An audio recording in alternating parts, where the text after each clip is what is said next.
இருக்காது. வெறும் இட்லி சாப்பிடுறது சுவையா இருக்குமா? இருக்காது. சட்டினியை தொட்டதான் இட்லியே சுவையா இருக்கும்.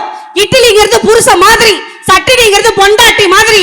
இட்லிக்கு எப்படி சட்டினி சுவை சேர்க்கிறதோ ஒவ்வொரு புருஷனுக்கும் சுவை சேர்ப்பது பொறுப்பான பெண்கள். தட்டுக்கலைய பெண்கள்லாம் அதை ஞாபகம் வச்சுங்க ஃபர்ஸ்ட். அருமையான பாயிண்ட். அப்படிதான் பேசுவேன். இட்லிங்கிறது ஆண்கள் மாதிரி, எஸ், சட்டினிங்கிறது பொண்டாட்டி மாதிரி. உண்மை. அந்த வெறும் இட்லியை சாப்பிட்டா சுவையா இருக்காது. எப்படி இருக்கும்?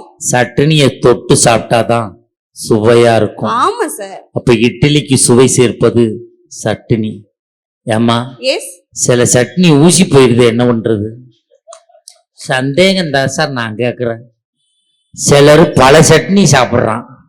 தேங்காய் சட்னி சாப்பிட்றான், புதினா சட்னி சாப்பிட்றான், மல்லி சட்னி சாப்பிட்றான், தக்காளி சட்னி சாப்பிட்றான். சிலர் சாம்பாரை போட்டு பிசைஞ்சு சாப்பிட்றான். சிலர் பொடி